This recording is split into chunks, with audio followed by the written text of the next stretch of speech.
그 수박 농사를 짓던 한 농부가 있었어요. 수박 농사를 잘 짓는데 문제는 뭐냐? 사람들이 수박을 서리해 가는 거예요. 여러분 수박 서리 해보셨나요? 그래서 수박을 서리를 해가니까 이 농부가 이거 수박을 서리하지 못하도록 어떻게 하면 좋을까 하다가 묘책이 생각났습니다. 그래서 수박밭 앞에다 큰 경고문을 붙였습니다. 경고문에는 이렇게 쓰여 있습니다. 수박 서리 주의. 수박 중에 하나에 청산가리를 넣음. 그렇게 넣은 거예요. 그러니까 어느 수박에 청산가리를 넣을지 모르니까 먹으면 죽잖아요. 그러니까는 그렇게 해놓은 거예요. 그랬더니 정말 효과가 있었어요. 아무도 수박을 서리하지 않습니다. 그래서 농사가 잘 됐어요. 그래서 이제 드디어 추수할 때가 됐습니다. 추수할 때가 돼가지고 농부가 이제 밭을 갔더니 그 경고문 밑에 누가 댓글을 달았어요. 뭐라고 달았냐? 이제는 2개. 그래가지고 어느 곳에 진짜 또 누가 넣은 거예요. 그래가지고 수확하지 못하고 다 갈아엎었다라고 하는 우스개 이야기가 있습니다. 우리 옆분한테 인사하겠습니다. 마음씨를 예쁘게 씁시다. 그래서 우리가 주의 은혜를 좀 넓은 마음을 가지고 예쁜 마음을 가지고 승리하기를 축복합니다. 2007년도에 개봉한 영화 중에 밀양이라는 영화가 있습니다. 전도연이라고 하는 유명한 여배우가 주인공인데 이 영화가 개봉이 되고 나서 기독교계가 시끄러웠습니다. 그러니까 표면적인 영화의 내용을 보면 기독교를 비판하는 것 같아서 기독교들이에서 조금 불만의 목소리를 낸 거죠. 내용은 이런 거예요. 신혜라고 하는 한 여인이 있습니다. 근데 이 여인의 남편이 교통사고로 죽었어요. 이 여인에게는 외아들이 하나 있습니다. 유치원 다니는 어린 아이들이 하나 있습니다. 남편이 교통사고로 죽고 이 신혜가 이사를 갑니다. 어디로 가느냐 하면 남편 고향으로. 남편 고향 밀양으로 이사를 갑니다. 아무 연고도 없어요. 누가 있는 것도 아니에요. 그냥 남편이 어려서 살던 곳 얘기할 때 그 추억을 기억하면서 남편이 살던 그 고향으로 이사를 간 거예요. 그리고 그곳에서 조그마한 피아노 학원을 엽니다. 그렇게 아들과 함께 피아노 학원을 운영하면서 생활을 하는데 여자 혼자서 아이를 키운다는 게 쉽지 않잖아요. 사람들이요 무시할 수도 있고요. 그죠? 가볍게 볼 수도 있잖아요. 그래서 사람들로부터 외지인들로부터 무시당하지 않기 위해서 허세를 부립니다. 무슨 허세를 부리느냐? 돈 있는 허세를 부리는 거예요. 그래서 어느 모임이든 어느를 가든지 그 빈말로 얘기하는 거죠. 어디 좋은 땅 없어요? 땅 좀 사야 되는데. 그러면서 그냥 돈도 없으면서 사람들 또 누구 소개로 가서 땅도 구경도 하고 여기는 뭐 해서 못하겠네 이러면서 땅 구경하면서 돈 있는 척을 한 거예요. 그러니까 사람들이요 이 신혜가 부자인 줄 알았어요. 돈이 많은 줄 알았어요. 어느 날 아들이 없어졌습니다. 유괴를 당한 거예요. 그리고 전화가 옵니다. 돈을 보내라. 신혜가 자기가 가지고 있는 모든 재산 870만 원을 들고 그리고 유괴범이 지정한 장소에다 두고 옵니다. 그렇게 돈을 줬는데 나중에 들려오는 소식은 싸늘한 죽음이에요. 아들이 죽었어요. 경찰 조사로 유괴범은 금방 잡혔습니다. 범인은 누구였느냐 하면 이 아들이 다니던 웅변학원 원장 선생님이에요. 신혜에게 돈이 많다라고 생각을 하고 돈을 얻기 위해서 유괴를 한 거예요. 그렇게 돼서 이 신혜의 마음이 얼마나 아프겠습니까? 생명과 같은 외아들을 그렇게 허망하게 잃어버리고 자책하면서 울면서 그냥 그렇게 생활을 하는 거죠. 그러다가 하루는 그 피아노 학원 맞은편에 있는 약국에 있는 약사 집사님의 전도로 교회를 가기 시작을 했습니다. 마침 부흥회였어요. 부흥회를 통해서 많은 은혜를 받고 통곡하면서 울고 그러면서 은혜를 체험하게 됩니다. 그리고 신앙생활을 하기 시작합니다. 신앙의 은혜를 경험하고 또 전도도 나가고 하면서 많은 은혜를 경험하면서 속회원들에게 속도원 있지 않습니까? 속으로 속회원들에게 거듭난다는 것이 무엇인가, 다시 태어난다는 것이 무엇인가를 비로소 알게 됐다고 하면서 자신의 평안함을 이야기하고 간증합니다. 그러던 어느 날 이 시내에게 마음의 결단이 있었습니다. 그리고 목사님과 교인들에게 이야기를 하는 거예요. 내가 그 범인을 찾아가서 용서해 주겠습니다. 교도소에 가서 그 범인에게 용서해 주겠다는 거예요. 여러분들은 그러면 가라고 하시겠습니까? 가지 말라고 하시겠습니까? 가지 말라고 했을 것 같아요. 대부분의 사람들은 가지 마. 아유, 뭘 또 거기까지 가서 그랴. 가지 말라고 얘기합니다. 그런데 또 한쪽에서는요, 그래, 가서 용서해 주자. 잘한 결정이다 하면서 우리가 같이 가줄게. 그런 분들이 또 있는 거예요. 그래가지고 시내가 몇몇 교우들과 함께 교도소에 면회를 갑니다. 면회장에서 드디어 그 범인을 만나게 되었어요. 그런데요, 시내가 깜짝 놀란 것은, 좀 당황스러웠던 것은 이 범인의 얼굴이 너무나도 평안한 거예요. 시내가 기대했던 것은 미안함과 죄책감과 두려움 속에 있는 그 범인을 볼 줄 알았는데 그 범인의 얼굴이 너무나도 평안해 보이는 거예요. 시내가 묻습니다. 어떻게 잘 지내십니까? 그랬더니 이 범인이 이야기합니다. 예, 잘 지내고 있습니다. 저는 이 교도소에 와서 신앙생활을 하기 시작했습니다. 세례를 받았습니다.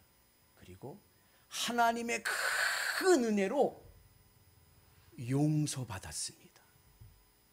지금은 신의 씨를 위해서 기도하고 있습니다. 이렇게 이야기를 하는 거예요. 근데 그 이야기에 시내는 충격을 받습니다. 아니, 피해자인 내가 아직 용서하지 않았는데 하나님이 용서하셨다고요?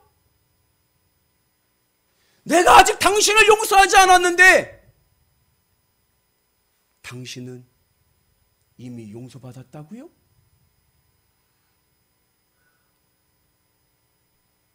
시내가 충격을 먹는 거예요. 내가 용서하지 않았는데 하나님이 용서하셨고, 내가 용서하지 않았는데 자신은 용서받았다고 하고, 그 충격에 시내가 신앙의 방황의 길을 가게 됩니다. 교회를 안 나와요. 부정적이 됐습니다. 그리고 반항하기 시작합니다. 야외 집회에서 예배를 드리는데 대표 기도하는 그 대표 기도하고 같이 합심해서 기도하지 않습니까? 음악 들고 기도하지 않습니까? 그 야외 기도하는 집회장에서 몰래 방송실에 들어가서 음악 CD를 바꿉니다. 유행가로 바꿨어요. 거짓말이야, 거짓말이야, 거짓말이야. 주여 하고 기도하는 그 가운데 거짓말이야, 거짓말이야, 거짓말이야. 그 유행가를 틀어놓습니다. 자기를 전도했던 약사, 집사님, 남편이 있어요. 그분은 장로님입니다. 그 장로님을 유혹해서 불륜을 저지르게 합니다. 그러면서 반항하기 시작을 합니다. 물론 이 영화죠. 그죠? 영화긴 한데 그 내용이 우리 주변에도 있는 것 같아서 좀 씁쓸한 마음이 듭니다. 오늘 말씀은 마태복음 18장 15절부터 20절까지의 말씀인데, 이 말씀 다음에 무슨 이야기가 나오냐면 베드로가 예수님께 용서에 대해서 묻습니다. 유대인들은 보통 3번까지는 용서해 주라고 얘기해요. 우리도 그거 좋아해요. 뭐 좋아하죠? 상세판.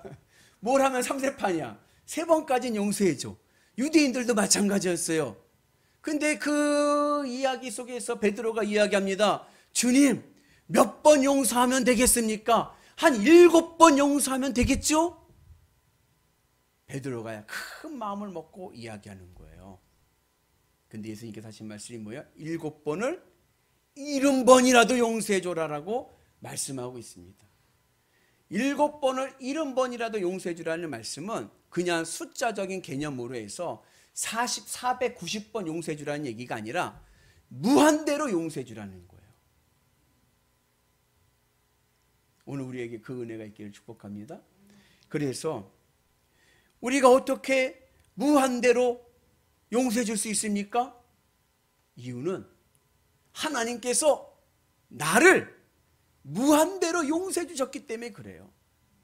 내가 지은 많은 죄들이 있지만 그 많은 죄들을 주님께서 무한대로 용서해 주셨기에 오늘 내가 여기 있습니다.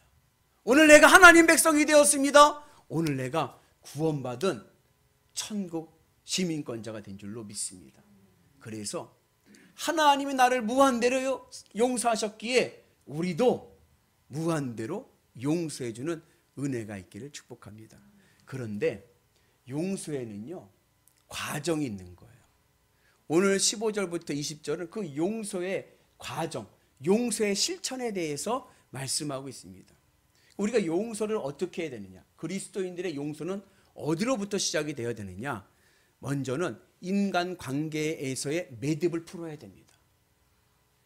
그래서 오늘 이 베드로가 예수님 앞에 7번이라도 용서해야 되겠습니까? 하고 할 때 그 죄에 대한 범죄는 개인과 개인과의 범죄의 관계 속에서의 이야기입니다. 그리고 오늘 15절에 나오는 그 죄는 교회 안에서의 하나님과의 문제의 죄의 문제예요. 여하튼 하나님과의 관계의 죄든 인간과 인간과의 관계의 죄든 그 첫 번째 푸는 실마리는 어디서부터 시작되느냐 하면 인간관계에서 오는 매듭을 풀어야 되는 거예요.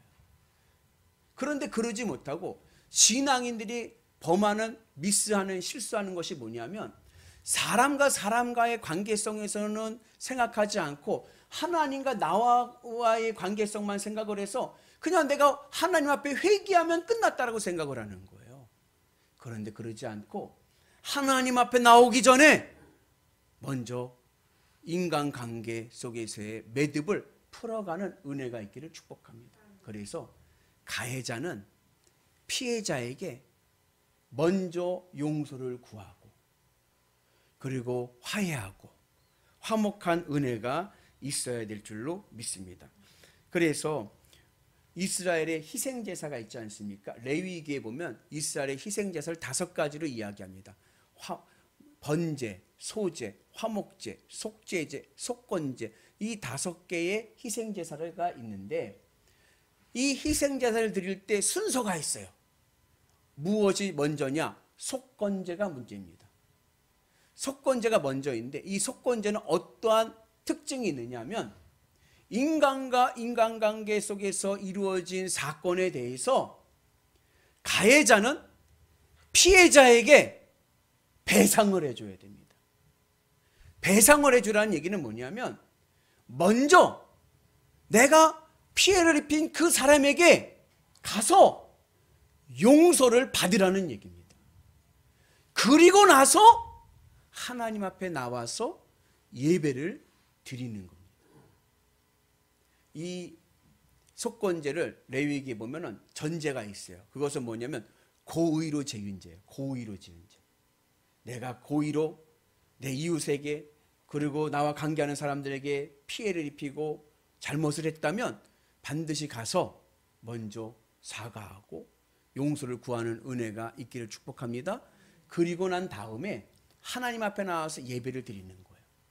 그러면 하나님께서 그 죄를 한 번에 없애주시는 것이 아니라 그 죄를 경감시켜 주십니다. 그래서 고의로 지은 죄가 실수로 지은 죄로 경감이 되는 거예요.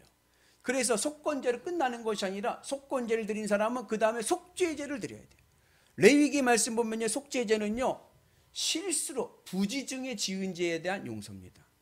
그렇게 해서 하나님 앞에 온전히 속죄의 죄를 예배를 드릴 때 비로소 우리의 죄가 용서받는 거예요. 그렇게 내 죄가 용서받은 다음에 하나님 앞에 번제와 소제 예배를 드립니다. 번제와 소제의 의미는 내가 하나님께 예물이 되는 겁니다. 나를 바치는 거예요. 죄 용서를 받고 깨끗해진 내 모습을 하나님 앞에 온전히 드리는 거예요. 그리고 난 다음에요, 그 다음에 화목제를 드립니다. 화목제의 특징은 뭐냐? 하나님께 예물을 드리고 제사장에게 예물을 드리고, 그리고 나머지는 이웃과 함께 나누는 거예요. 화목하는 겁니다. 오늘 우리에게도 그 은혜가 있기를 축복합니다. 그래서 예수님께서도 말씀하시기를 산상수훈에서 우리 같이 있습니다. 그러므로 예물을 제단에 드리려다가 거기서 내 형제에게 원망 들을 만한 일이 있는 것이 생각나거든 예물을 제단 앞에 두고 먼저 가서 형제와 화목하고 그 후에 와서 예물을 드리라. 하나님 앞에 예물을 들고 예배의 자리에 옵니다. 그런데 내가 원망 들을 말이 있어요. 내가 누구에게 잘못한 것이 있습니다. 그것이 깨닫게 되어지거든 먼저 그에게 가서 그와 화해하고 화목하고 그리고 와서 예배를 드리라 말씀하십니다. 그래서 오늘 우리가 주님의 은혜 안에서 화목하고 그리고 행복한 삶을 살기 위해서는 먼저 이 인간관계에서의 매듭을 풀어가는 은혜가 있기를 축복합니다. 그래서 우리 모두가 하나님의 은혜 안에서 용서합시다. 아멘. 용서의 은혜가 있기를 축복합니다. 두 번째는 그 용서는 어떻게 인간관계에서 풀어갈 수 있느냐? 그 실천하는 방안이 바로 기도입니다. 여러분, 용서는요 내 힘으로 되는 게 아니에요. 용서는요 하나님이 하십니다. 그래서 성경에서 말씀할 때 용서에 대한 주제를 말씀하실 때 꼭 연결되는 것이 뭐냐면 기도입니다. 대표적인 예가 예수님께서 주기도문을 우리에게 가르쳐 주시지 않습니까? 너희들은 이와 같이 기도하라. 그때 그 주기도문의 내용이 뭐예요? 우리가 우리에게 죄 지은 자를 사하여 준 것과 같이 우리의 죄를 사하여 주시옵고, 그냥 내 죄를 용서해 달라는 게 아니라 우리가 우리에게 용서해 줬던 것 같이 우리를 용서해 주세요라고 기도합니다. 제가 여러 번 얘기했는데 제 고등부 때 친구는요 이 구절이 너무 마음에도 안 드는 거예요. 왜냐? 본인은요 자기한테 잘못한 사람은 절대로 용서할 수가 없대요. 그래서 주기도문 할 때 우리가 우리에게 죄 지은 자를 사하여 준 것 같이를 생략해 가만히 있대요. 지나가기를. 그리고 우리의 죄를 사하여 주시옵고 그런다는 거예요. 그런데 그것을 극복할 수 있는 길은 기도입니다. 그래서 우리가요 기도하는데 나 혼자 할 수도 없어요. 성경 보면 두세 사람이 모여서 합심하여 기도할 때 그 은혜가 오늘 우리 가운데 임하게 될 줄로 믿습니다. 그래서 용서는 내가 하는 게 아니에요. 용서의 주체는 하나님이십니다. 하나님께서 내 마음을 여셔야 우리가 용서의 은혜가 있게 될 줄로 믿습니다. 그 은혜가 오늘 우리 가운데 있기를 주님의 이름으로 축복합니다. 이 밀양이라는 영화에서 이 시내가 실수한 것이 뭐냐면 시내는 용서를 너무 쉽게 여긴 거예요. 용서를 내가 한다라고 생각을 한 거예요. 그러니까 용서를 내가 한다라고 생각을 하니까 그 범인이 제사함을 받았다, 신의 씨를 위해 기도한다라는 그 말에 아멘 하지 못하고 내가 아직 안 했는데, 내가 아직 용서를 안 했는데 무슨 용서를 받았느냐 하면서 반항하기 시작하는 거예요. 그래서 내가 복음이 위험한 겁니다. 시내에게는요 내가 복음인 거예요. 오늘 우리는 내가 복음을 넘어서서 예수 복음의 은혜가 있기를 축복합니다. 하나님이 하시면 하나님의 은혜로 되는 거죠. 그것을 내가 한다라고 생각하지 마시고 하나님이 용서의 주체이시니 그 말씀에 우리는 순종으로 나가는 은혜가 있기를 축복합니다. 그 네덜란드에 코리텐붐이라고 하는 믿음이 좋은 여인이 있었습니다. 이 여인의 언니가 2차 세계대전 때 나치 포로 수용소에 수용당하면서 많은 고문과 그리고 고통 속에 살았습니다. 그러다가 그 언니를 그 간수가 죽였어요. 잔인하게 죽여버렸습니다. 그 모습을 이 여인이 보게 된 거예요. 전쟁이 끝났습니다. 그리고 나서 이 포로로 이 수용소에 있던 그 간수가 포로가 돼가지고 이제 재판정에 나오는 그 과정 속에서 이 여인이 그 병사를 보게 됩니다. 그의 마음에 기도를 하는 거예요. 하나님, 저는 저 사람을 절대로 용서할 수 없습니다. 그렇게 마음으로 기도하고 있는 거예요.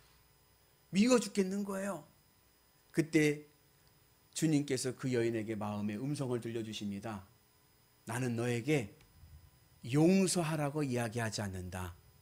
나는 너에게 순종하라고 이야기하고 있다. 순종해라.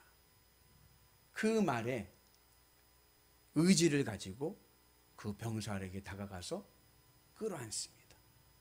끌어안는 그 순간에 이 여인의 마음에 주님의 사랑의 빛이 비추는 거예요.